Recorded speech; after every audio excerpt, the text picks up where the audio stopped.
Voici l'essentiel de l'actualité. Le Mali a déjà son chronogramme électoral pour mener à bien le processus. Les initiatives ne faiblissent pas. La Haute Autorité de la Communication et la Fondation internationale pour les systèmes électoraux fédèrent les efforts pour renforcer les capacités de 25 professionnels de la communication. À découvrir également dans ce journal les talents cachés détectés à l'issue de la foire scientifique que l'École nationale des ingénieurs a abritée durant 3 jours. Ce soir, focus sur le vendeur de coco qui est admis au concours d'entrée à la fonction publique. Il s'appelle Abdoulaye Diabaté. À l'issue du concours, il a été classé 8e dans sa spécialité. Tamsir Diabaté est allé à sa rencontre et c'est le grand format de ce journal. Tout le plaisir est pour nous de vous retrouver. Bonsoir à vous, merci et bienvenue dans ce journal. D'abord, le Conseil des ministres s'est réuni en session ordinaire ce mercredi 3 août 2022 dans sa salle de délibération au palais de Koulouba sous la présidence du colonel Assimi Goïta, président de la transition, chef de l'État. Après examen des points inscrits à l'ordre du jour, le Conseil a adopté des projets de texte et entendu des communications. Le contenu de ce conseil, c'est avec vous, Ibrahim Djombele. Bonsoir.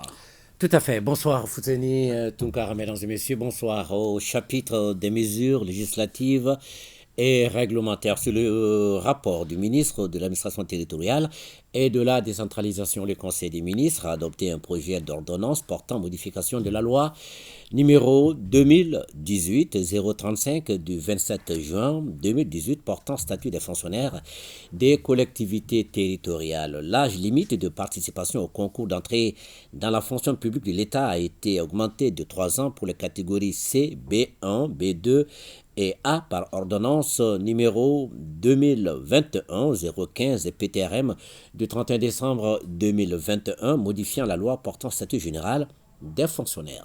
Le présent projet d'ordonnance est adopté pour harmoniser les conditions de participation au concours d'entrée dans les 2 fonctions publiques en relevant à 35 ans l'âge limite de participation au concours d'entrée dans la fonction publique des collectivités territoriales pour la catégorie C, 38 ans pour les catégories B2 et B1 et 43 ans pour la catégorie A. Son adoption participe de la volonté du gouvernement de rétablir l'équité et de promouvoir l'accès à l'emploi en faveur de la jeunesse. Sur le rapport du ministre de l'économie et des finances, le Conseil des ministres a adopté des projets de décret portant approbation des marchés relatifs aux travaux de construction du barrage de Taoussa et ses ouvrages annexes en 2 lots. Lot numéro 1, génie civil. Lot numéro 2, fourniture et installation des équipements hydromécaniques. Les marchés sont conclus entre le gouvernement de la République du Mali et le groupement Osgoun Osdemir pour un montant total de 100 milliards 891 millions 239 030 francs CFA et un délai d'exécution de 48 mois.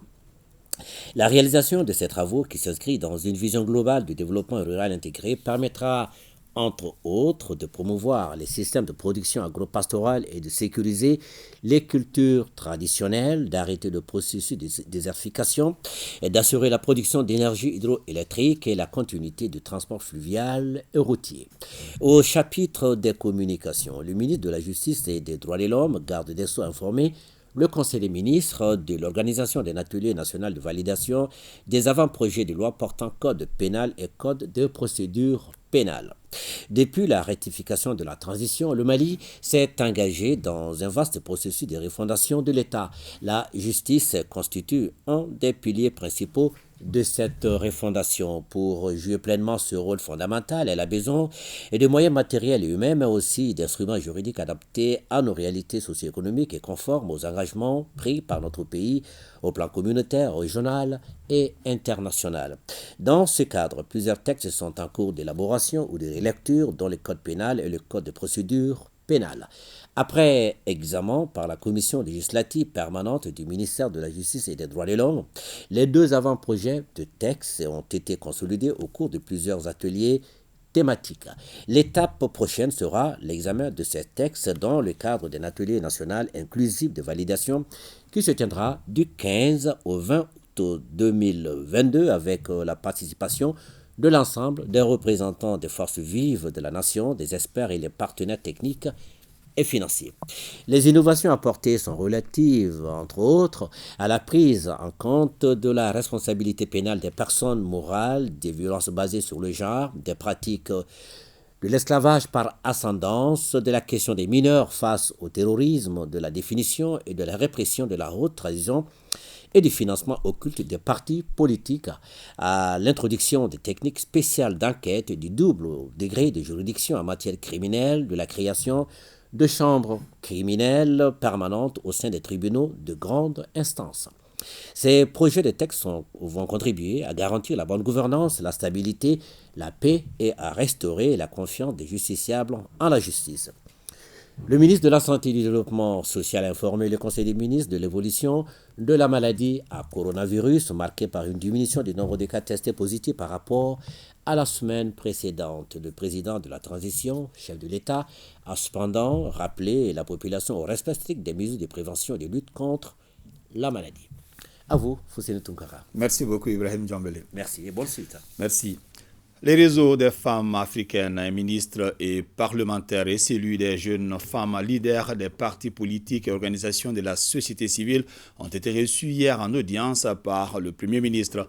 Les deux organisations ont remis au chef du gouvernement le rapport de l'enquête menée auprès des femmes du Mali sur le processus de la refondation de l'État. Fanta Koumba Karambe est la présidente du réseau des femmes leaders des partis politiques et organisations de la société civile. Elle est au micro de Bemba Sibi. C'est la remise des contributions du REFAMP, le réseau des femmes parlementaires, et du REGEFPO, le réseau des jeunes femmes leaders, sur les réformes institutionnelles et politiques en cours au Mali. Il faut dire que le travail a commencé depuis 2020. Il s'est achevé en 2021 avec la télé de validation en août 2021 plus précisément. Et il a concerné toutes les femmes du Mali au niveau cercle, au niveau région et au niveau national.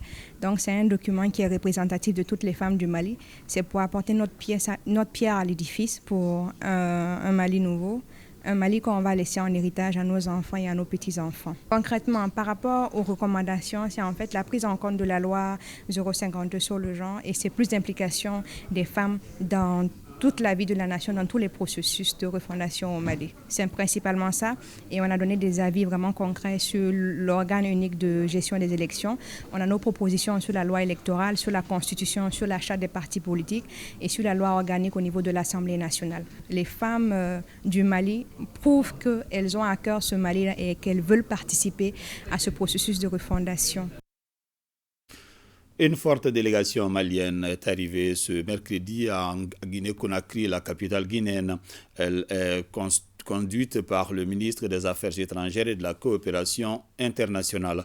4 autres membres du gouvernement sont du voyage. Il s'agit des ministres en charge des finances, de l'administration territoriale, des transports et de l'industrie. La délégation ministérielle sera reçue demain jeudi par le président de la transition, le colonel Mamadou Doumbouya, à qui elle remettra un message de son homologue malien, le colonel Assimi Ngoïta. Nous y reviendrons dans nos prochaines éditions avec nos envoyés spéciaux Bourama Traoré et Moulay Sidibé. Je vous le disais au début de ce journal, le Mali a déjà son chronogramme électoral pour mener à bien le processus. Les initiatives ne faiblissent pas. La Haute Autorité de la Communication et la Fondation internationale pour les systèmes électoraux se joignent pour renforcer les capacités de 25 professionnels de la communication. La formation a trait à la couverture médiatique du processus électoral. Sorona Kamisogo. Du côté des autorités de la transition, tout comme celui des organes de régulation des médias, le souci commun est de réussir la bonne couverture médiatique des futures élections générales au Mali. Dans cette dynamique, la Haute Autorité de la Communication et la Fondation internationale pour les systèmes électoraux forment une vingtaine de professionnels des médias. Le but de la formation est de permettre aux hommes du micro et de la plume de participer pleinement au processus électoral. Je n'ai aucun doute que cet atelier sera un forum de partage qui annonce la tenue dans les prochains mois d'une activité d'une envergure plus grande qui verra la participation d'organes de régulation des médias et d'experts de la sous-région. Déjà, les facilitateurs venus du Burkina Faso et du Sénégal vont apporter leur expertise à la réussite de cette formation. Aussi, les panels prévus vont donner du poids à ces échanges interactifs. Cette tribune est le fruit d'une bonne collaboration entre la HAC et l'IFES. La présente formation Bridge sur médias et élections qui nous réussit entre dans le cadre de cette collaboration entre la HAC et l'IFES. Bridge est un programme de développement professionnel modulaire avec un accent particulier sur les processus électoraux. Bridge est conçu pour renforcer la confiance professionnelle, l'éthique, la compréhension des principes, des meilleures pratiques électorales et l'accès à des réseaux de pairs. Parmi les 16 modules du programme Bridge, 3 font l'objet de discussions au cours de cette formation. Il s'agit des médias et élections, handicap et élections, ainsi que du genre et des élections. Je voudrais souhaiter que ce partenariat déjà fécond puisse continuer, surtout dans le domaine très sensible des élections. Élections dont la bonne organisation permet de consolider la démocratie du pays et de maintenir le climat social apaisé. Pour y arriver, le quatrième pouvoir est appelé à exercer pleinement son pouvoir. La foire scientifique qui était en cours à l'École nationale des ingénieurs vient de prendre fin. Elle a permis aux organisateurs de détecter des talents cachés chez les élèves. Cette initiative vise à galvaniser les apprenants à mieux s'intéresser aux séries scientifiques. Boubacar Kanouté. Cette première édition de la foire scientifique, un véritable rendez-vous de la science tous azimuts, a pris fin sur une bonne note. Les élèves venant de tous les centres d'animation pédagogique de Bamako ont étalé leurs talents cachés pendant 3 jours. Un espace qui favorise la promotion et la valorisation de la science dans le milieu juvénile. Ces jeunes en herbe présentent des projets dans plusieurs domaines comme l'énergie solaire, les panneaux de signalisation, etc. Je suis fière d'avoir représenté mon CAP, mon école. Je suis vraiment très heureuse et je pense qu'eux aussi ils sont fiers de moi. J'aimerais leur dire de ne pas avoir peur de la science et qu'ils devraient la pratiquer car elle est vraiment fantastique. C'est vrai qu'au début on a peur, mais à la fin, ça devient une passion. Aucun pays, aucune nation n'a eu raison de la pauvreté et de la famine en tournant le dos au savoir et au savoir-faire, disait Jean-Jacques Rousseau. Cette assertion cadre bien avec cette tribune, d'où l'engouement de tous. C'est l'occasion pour moi d'exprimer mes félicitations aux conférenciers et facilitateurs des travaux de groupe pour leurs compétences, leur disponibilité et le professionnalisme avec lesquels les activités ont été réalisées. Par vos différents projets, vous avez posé de petits pas dans le sens de l'invention, mais en fait, ce sont aussi des pas de géants.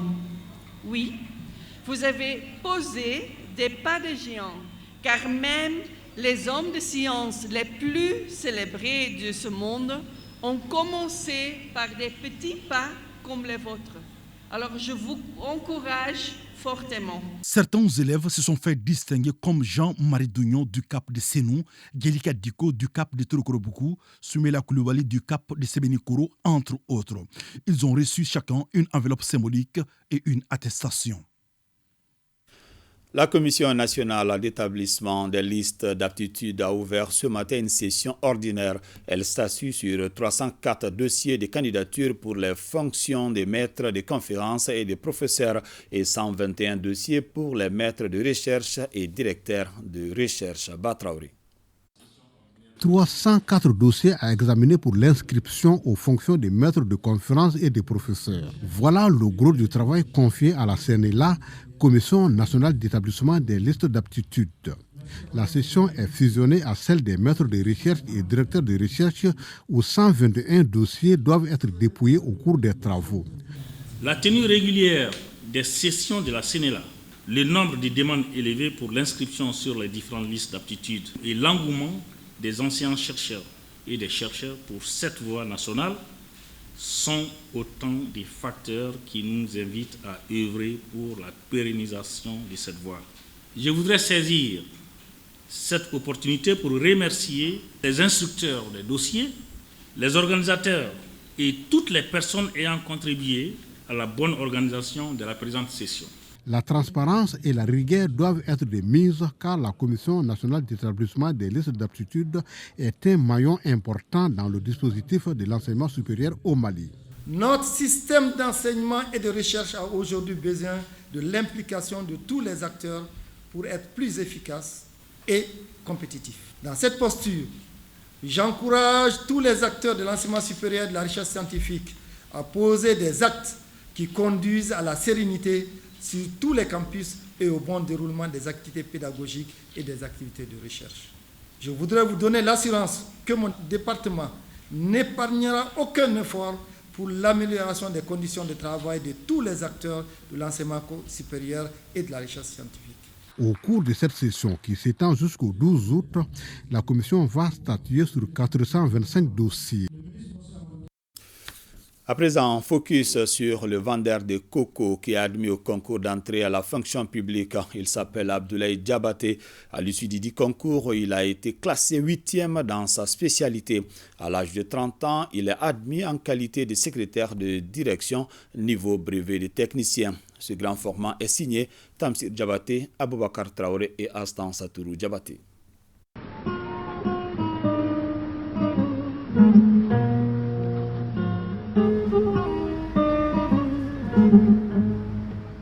Abdoulaye Diabaté, le 13 décembre 92 à Kourouba, serre de Sikasso. Il a suivi son chemin, accepté son destin, combattu ses peurs et ses désespoirs. Oui, il a souffert et s'est donné à fond pour donner un sens à son existence. Le voilà, hier vendeur de noix de coco, aujourd'hui fonctionnaire de son état, classé au 8e rang du concours d'entrée à la fonction publique dans sa spécialité. Moi, un pauvre fils, admis à la fonction publique, vraiment, Dieu est grand. Oui, à l'heure du renouveau, c'est l'ultime chance à ceux qui ne croyaient pas en l'avenir, mieux à se retrouver à un niveau qui semblait réservé aux fils à papa ou aux plus offrants. Donc on peut dire que le changement est une réalité, vraiment. Donc vraiment, ça me permet de croire à mon pays, commencer à zéro jusqu'à là où je suis vraiment. Donc le changement annoncé est une réalité. Abdoulaye Diabaté a fait du chemin pour en arriver là, fils d'un cultivateur et d'une ménagère dans les confins de Sikasso. Il a obtenu son brevet de technicien deuxième partie, spécialité secrétaire de direction il y a 8 ans à l'Institut de formation professionnelle de Sikasso. C'est ainsi qu'il est venu à Bamako chez son oncle pour chercher du travail. Ambitieux qu'il est, a décroché en 2016 son baccalauréat en tant que candidat libre. Ce n'est pas tout. Il est détenteur d'une licence en socio-anthropologie il y a 1 an à la faculté des sciences humaines et de l'éducation de Bamako.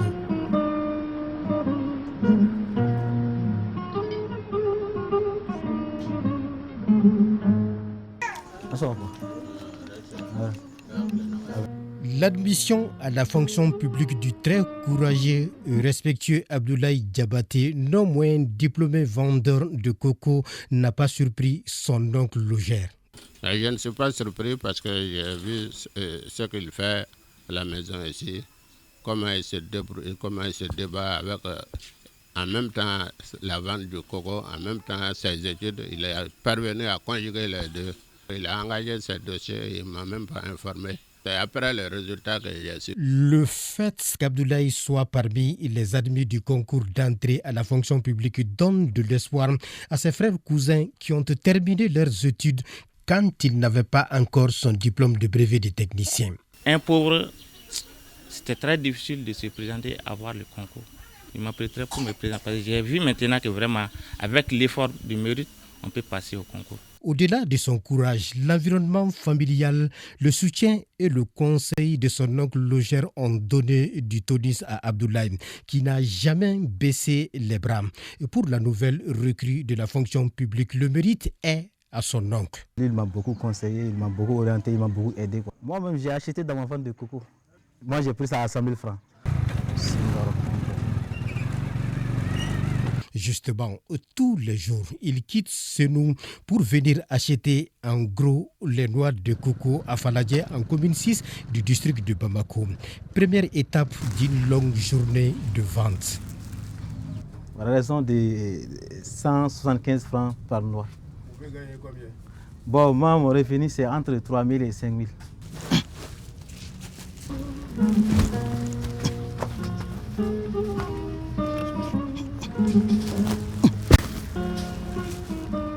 D'aucuns se posent la question, pourquoi jusqu'ici il n'a pas cessé la vente de coco après avoir été admis à la fonction publique? Si j'arrête les dépenses là, qui va faire à ma place? Il n'y a personne. Moi j'envoie l'argent pratiquement chaque dimanche. Bon, c'est entre 5 000 et 10 000 quoi. Peut-être qu'aujourd'hui c'est ma dernière chance dans la vente de coco. Oui, un dernier jour de vente et au revoir pour le désormais fonctionnaire qui était très ému avant de se séparer de ses fidèles clients dans les services comme dans les familles.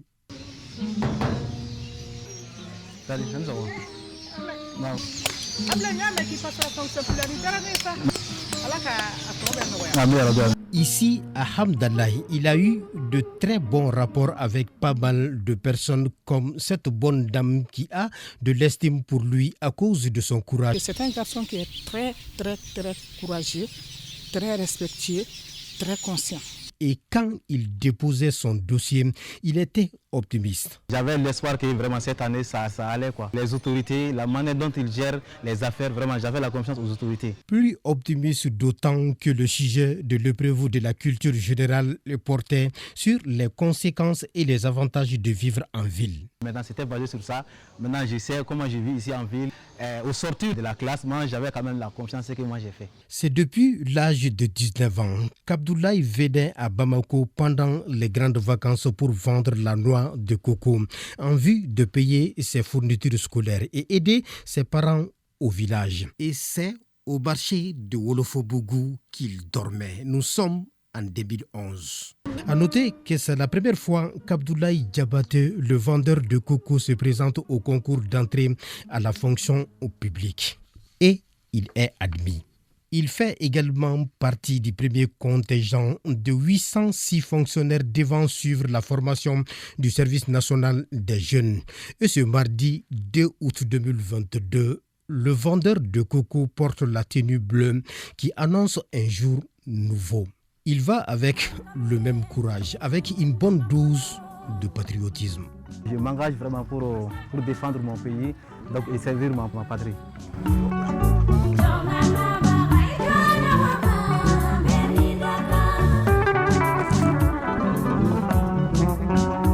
Le message que je lance, donc il faut entreprendre. Tout ce que tu peux faire dans la société, donc il faut les faire. Il ne faut jamais négliger quoi que ce soit.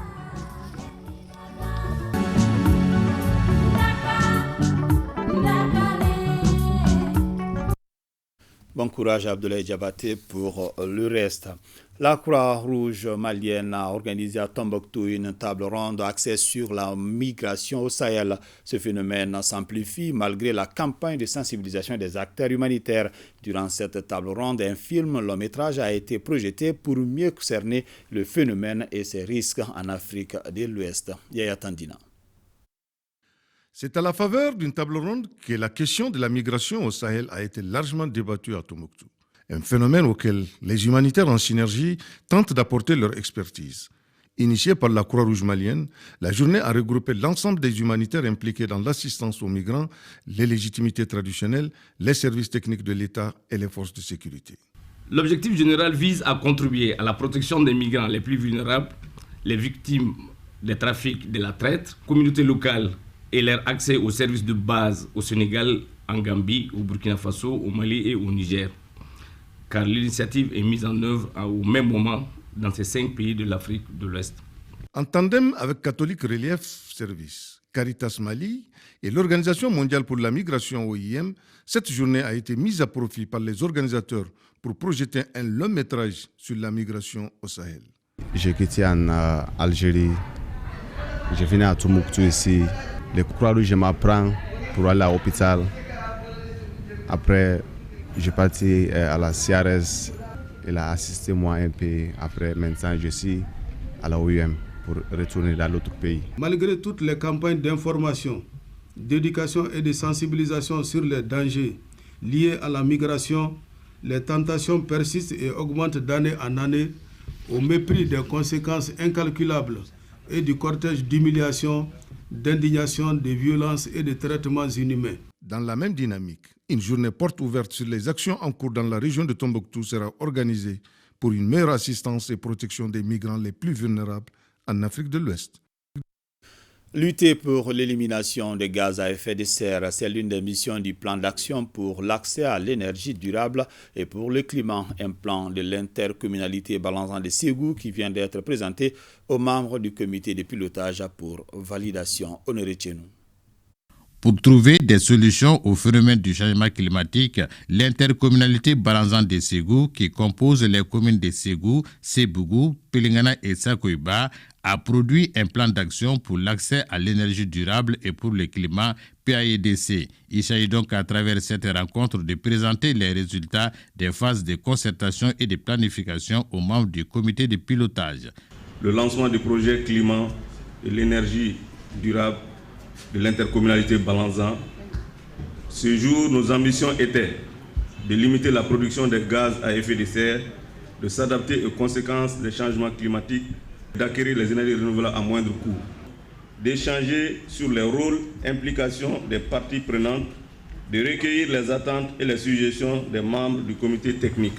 Ainsi, la présentation de cette version provisoire du plan d'action permet de recueillir les différents avis des membres du comité pour l'amélioration du plan PAEDC en vue de son adoption. Ce plan qui va être adopté ne doit pas rester dans les tiroirs des armoires.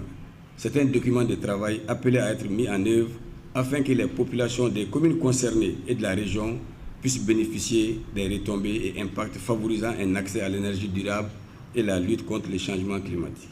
Pour l'élaboration du plan d'action, des études diagnostiques, la conception du document sont réalisées par le bureau Diri Service, sélectionné par Expertise France en collaboration avec l'Agence de développement régional ADR de Ségou. Le projet promotion du droit à l'autonomisation économique des femmes productrices dans le secteur de Koulikoro est opérationnel. Lancé par l'AMAPROS, ce projet vise à renforcer la résilience de 350 femmes de 4 communes rurales de la 2e région face aux effets du changement climatique. Il est financé à 194 millions de francs CFA pour une durée de 2 ans. Boubacar Sissoko. Rendre les femmes de 10 communautés rurales résilientes face aux effets du changement climatique dans le cercle de Koulikoro, c'est l'objectif du projet FOCAD 21. Il s'agit pour l'ONG Amapros et ses partenaires de favoriser l'autonomisation économique de 350 femmes au sein de leur coopérative. Le projet intervient dans 10 villages de 4 communes du cercle de Koulikoro. Le projet mettra le focus sur un paquet d'activités. Il s'agit entre autres de la mise en œuvre de 9 champs écoles agro-pastoraux avec des techniques d'agriculture de conservation, le soutien au démarrage d'une activité économique basée sur l'élevage, la construction et l'aménagement de 5 entrepôts pour la conservation des céréales, l'appui à la création de 20 associations villageoises pour l'épargne et l'accès au crédit des femmes au niveau communautaire, la promotion et la défense des droits des femmes et de leur autonomisation économique à travers la sensibilisation des communautés par des spots radiodiffusés. La mise en œuvre des activités du projet promotion du droit à l'autonomisation économique des femmes s'inscrit en droite ligne des politiques de développement du gouvernement malien à l'endroit de la gente féminine au Mali. Certes, l'État malien déploie déjà de gros efforts en ce qui concerne la promotion du droit de l'autonomie économique des femmes. Tous les appuis dans ce sens restent la bienvenue pour le bien-être de la population. Je voudrais remercier chaleureusement Amapros et ses partenaires, Fermondi et FOCAD, pour leur accompagnement constant des efforts de développement au Mali en général et dans la région de Koulikoro en particulier. Le projet FOCAD 21, promotion du droit à l'autonomisation économique des femmes productrices dans 10 communautés rurales, est une initiative de l'ONG Amapros. Il est financé à plus de 194 millions de francs CFA par Farmondi et FOCAD et pour une durée de 24 mois. C'était là un reportage de Boubacar Sissoko. Nous restons dans le Méguétan, cette fois avec Djemba Moussa Konaté pour parler de l'inauguration du siège de la section du parti Convention pour l'émergence du Mali. L'infrastructure est un bâtiment R+1 composé de bureaux et de salles de réunion. Suivant. Majestueusement implanté au plateau 1 de Koulikoro, le nouveau siège du parti Convention pour l'émergence du Mali, CIM Faso Dioton, est un immeuble R+1. Il est composé de plusieurs bureaux et de salles de réunion. L'infrastructure a coûté plus de 30 millions de francs CFA au parti. À travers cette inauguration, cette jeune formation politique qui a soufflé sa première bougie le 25 juin dernier envisage d'impulser une nouvelle dynamique au processus de transition. Exprime son soutien aux actions du gouvernement, notamment les différentes réformes engagées à la demande du peuple malien dans sa large majorité, seul gage de l'édification d'un Mali réconcilié avec lui-même. Salue la montée en puissance de notre armée, déterminée à rendre à notre peuple son honneur et sa dignité. Rend un hommage vibrant au peuple vertueux et résilient du Mali pour son engagement et son soutien indéfectible aux autorités, comme l'atteste sa sortie mémorable le 14 janvier 2022.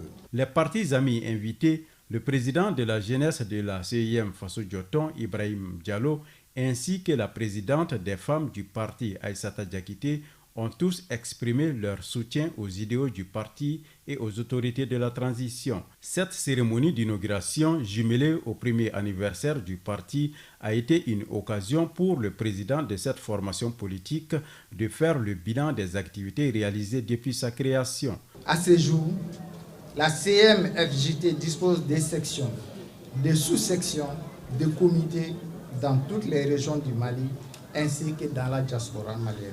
Très bientôt, notre parti compte concrétiser cette implantation par l'organisation du premier congrès statutaire du parti, du congrès des femmes et celui des jeunes. La CMFJT s'est dit déterminée à accompagner les efforts de pacification du pays. L'emblème du parti Convention pour l'émergence du Mali est un cola blanc logé dans un cercle de couleur jaune et vert, signe de la paix, de l'union, de l'apaisement et du règlement des conflits. Les 25 chefs de village de la commune du Mandé, après d'être appuyés par le collectif pour la refondation du Mali Coréman pour le développement de leur commune, ont dépêché une délégation au siège de la dite organisation pour saluer les efforts des membres du Coréman. Ils ont profité de cette occasion pour réaffirmer leur soutien à la transition. Bemba Sibi.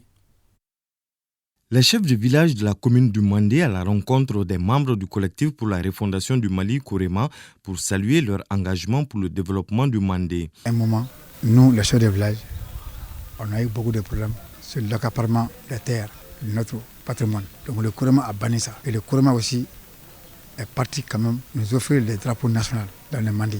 Donc vraiment, ces jours-là, c'était inoubliable. À travers cette rencontre, les chefs traditionnels ont magnifié la valeur de la reconnaissance. Les deux parties ont réaffirmé leur soutien à la transition qui a instauré le 11 novembre comme journée nationale des légitimités traditionnelles. Ils nous ont prouvé qu'ils ne s'est pas trompés de donner le drapeau aux chefs des villages de Mandé. Et c'est un signe très fort à l'endroit aussi du président de la transition. Nous ne sommes pas en mission personnelle, nous sommes en mission de la nation. La refondation, ce n'est pas un vain mot. Et cette refondation, ce n'est pas la création d'une nouvelle personne, mais c'est le changement de la mentalité et l'adaptation dans le contexte malien. Au cours de cette rencontre, les chefs coutumiers du Mandé ont formulé certaines doléances aux autorités à travers les responsables du Coréman, notamment un siège pour les autorités traditionnelles du Mandé. Les responsables du Coréman se sont engagés à satisfaire cette requête. Cette information, la Société Énergie du Mali SA procédera à l'ouverture partielle des vannes du barrage de Sélingué à compter du lundi 8 août 2022 à partir de 10h. Cette situation qui se traduira par des lâchers progressifs d'eau pourrait provoquer en aval une montée franche des niveaux d'eau du fleuve Niger. Par conséquent, dans le souci d'assurer la sécurité des personnes et de leurs biens, les usagers et les populations riveraines du fleuve Niger sont invités à prendre les dispositions idoines pour éviter tout désagrément.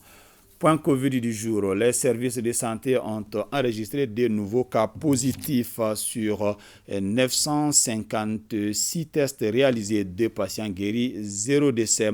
À ce jour, 18 patients sont sous traitement. Et cette triste information, le décès aujourd'hui de Madame Dambélé Oulematou Sow, présidente nationale de la CAFO, coordination des associations et organisations féminines du Mali. C'est un communiqué du ministère de la promotion de la femme, de l'enfant et de la famille qui l'annonce. Personnalité très engagée pour son pays, elle était de tous les combats pour la promotion et la défense des droits de la femme. Ces obsèques auront lieu demain, jeudi 4 août à 15h30 à Faladje. La ministre de la promotion de la femme, de l'enfant et de la famille, au nom de l'ensemble du gouvernement, présente ses condoléances à la famille et l'illustre dispari Dorampé Dambélé Oulematou Sow. Ainsi va la vie. C'est donc la fin de cette édition. Prenez bien soin de vous. Que le bon Dieu nous assiste.